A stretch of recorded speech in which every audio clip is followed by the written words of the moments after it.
आज की इस वीडियो में हम प्रॉफिटेबिलिटी रेशियोज के बारे में जानेंगे कि प्रॉफिटेबिलिटी रेशियोज क्या होती हैं, कंपनी इन रेशियोज को क्यों और कब इस्तेमाल करती है।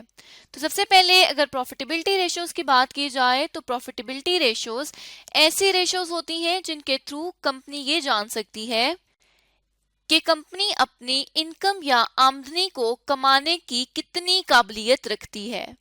तो आमदनी को कमाने की काबिलियत जिस रेशो के थ्रू हम जज करते हैं उस रेशो को हम प्रॉफिटेबिलिटी रेशोज कहते हैं। अब ये जो कंपनी की एबिलिटी है ये किस तरह से इनकम के थ्रू जज की जा सकती है कि इसमें देखा जाता है कि कंपनी कितना रेवेन्यू अर्न कर रही है, मतलब कंपनी कितनी सेल्स कर रही है। उसके अलावा कंपनी की ऑपरेटिंग कॉस्ट कितनी है, मतलब कंपनी जो अपना बिजनेस चला रही है उस बिजनेस को चलाने की उसकी कितनी कॉस्ट आ रही है। उसके अलावा कंपनी के बैलेंस शीट पर जो एसेट्स शो हो रहे हैं उनके थ्रू कंपनी की हम काबिलियत को जज करेंगे कि वो किस तरह से इनकम को अर्न कर सकती है। और लास्ट में हम ये देखेंगे कि शेयर होल्डर्स की जो इक्विटी है उसके थ्रू कंपनी किस तरह से अपने इनकम को अर्न कर सकती है। अब यहां तक तो हमने प्रॉफिटेबिलिटी रेशियोज के बारे में जान लिया कि वो क्या होती हैं। अब अगर बात की जाए कि प्रॉफिटेबिलिटी रेशियोज को क्यों इस्तेमाल किया जाता है तो कंपनी ये जानने के लिए प्रॉफिटेबिलिटी रेशियोज का इस्तेमाल करती है कि कंपनी कितनी एफिशिएंट है, कंपनी कितनी काबिल है कि कंपनी प्रॉफिट जनरेट कर सकती है या वो अपने शेयर होल्डर्स की वैल्यू को बढ़ा सकती है।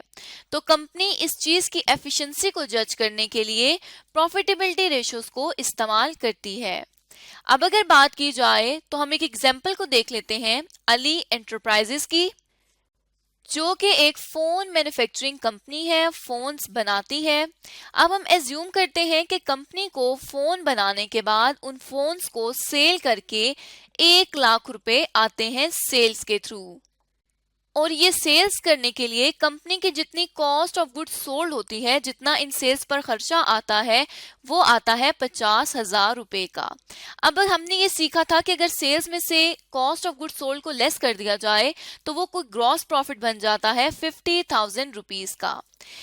ग्रॉस प्रॉफिट में से हमने वो एक्सपेंसेस लेस करने होते हैं जो कि कंपनी के बिजनेस को रन करने के लिए इखराजात होते हैं। तो यहाँ पे हम एज्यूम कर लेते हैं कि कंपनी के जो ऑपरेटिंग एक्सपेंसेस हैं वो है 20,000 रुपीज। अब जब ग्रॉस प्रॉफिट में से ऑपरेटिंग एक्सपेंसेस हमने लेस कर दिए तो ये नेट प्रॉफिट आ गया 30,000 रुपीज का। अब हम देख सकते हैं कि यहाँ पे हमारे पास दो प्रॉफिट्स हैं जिनमें एक है ग्रॉस प्रॉफिट, दूसरा है नेट प्रॉफिट। साथ ही साथ हमें सेल्स भी अवेलेबल हैं। अब यहाँ पे अगर कहा जाए कि कंपनी की हमने प्रॉफिटेबिलिटी रेशो देखनी है कि क्या प्रॉफिटेबिलिटी रेशो है, तो एक कंपनी की प्रॉफिटेबिलिटी रेशो नहीं है जिसके थ्रू हम कंपनी को जज कर सकें।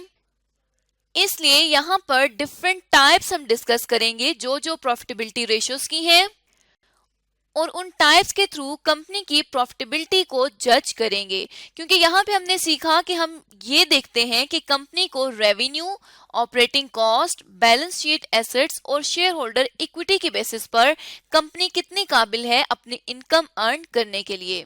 तो इन्हीं फैक्टर्स को कंसीडर करते हुए प्रॉफिटेबिलिटी रेशियोज की कुछ टाइप्स हैं जो कि 4 मेन टाइप्स हैं। सबसे पहले आती है ग्रॉस प्रॉफिट रेशो, फिर आती है रिटर्न ऑन इन्वेस्टमेंट, फिर हमारे पास आ जाती है ऑपरेटिंग प्रॉफिट रेशो, और लास्ट पे हम ये देखेंगे कि अर्निंग पर शेयर क्या है।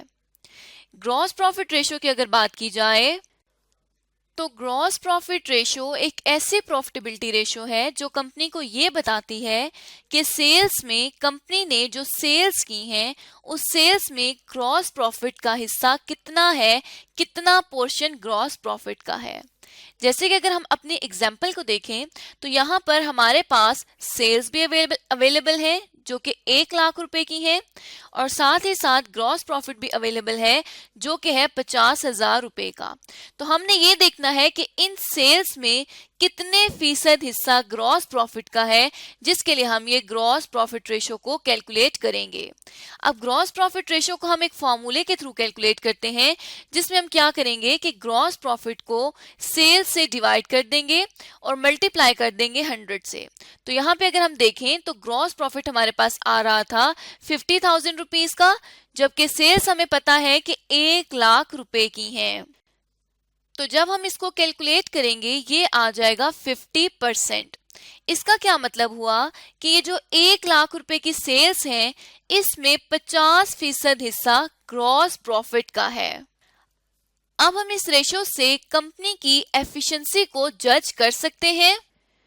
वो किस तरह से कि अगर कंपनी ने अपना टारगेट सेट किया था कि कंपनी ग्रॉस प्रॉफिट रेशियो जो है वो 30% अर्न करेगी, लेकिन यहाँ पर ग्रॉस प्रॉफिट रेशियो एक्चुअली जो है वो 50% अर्न हुई है, जो कि ज्यादा है। तो इसका मतलब हुआ कि कंपनी जो है वो एफिशिएंट है, कंपनी ने टारगेट से ज्यादा रेशियो अचीव कर ली है। लेकिन दूसरी तरफ अगर हम देखें तो हम एज्यूम करते हैं कि कंपनी ने जो अपना टारगेट सेट किया था वो था 60%, लेकिन अब हम देख सकते हैं कि जो एक्चुअल है वो हमारे पास 50% है, जो कि 60% से कम है। तो इसका मतलब हुआ कि कंपनी एफिशिएंट नहीं है, कंपनी ने अपना ग्रॉस प्रॉफिट रेशियो का टारगेट कंप्लीट नहीं किया, अचीव नहीं किया। तो इसका मतलब हुआ कि कंपनी जो है वो इनएफिशिएंट है। तो यहां से हमने ग्रॉस प्रॉफिट रेशियो के थ्रू कंपनी की एफिशिएंसी को जज कर लिया। अब अगर दूसरे टाइप की तरफ आए तो हम डिस्कस कर लेते हैं कि ऑपरेटिंग प्रॉफिट रेशियो क्या होती है और उसको हम किस तरह से कैलकुलेट कर सकते हैं। तो अब अगर ऑपरेटिंग प्रॉफिट रेशियो की बात की जाए, ऑपरेटिंग प्रॉफिट रेशियो एक ऐसी रेशियो होती है जिसके थ्रू कंपनी को ये पता चलता है कि कंपनी की सेल्स में कितना पोर्शन या कितना हिस्सा ऑपरेटिंग प्रॉफिट का है। जैसे यहाँ पे हमने ग्रॉस प्रॉफिट के लिए देखा था कि ग्रॉस प्रॉफिट का सेल्स में कितना हिस्सा था, उसको हमने कैलकुलेट किया था। इसी तरह से अब हम देखेंगे कि सेल्स में कितना हिस्सा ऑपरेटिंग प्रॉफिट का है।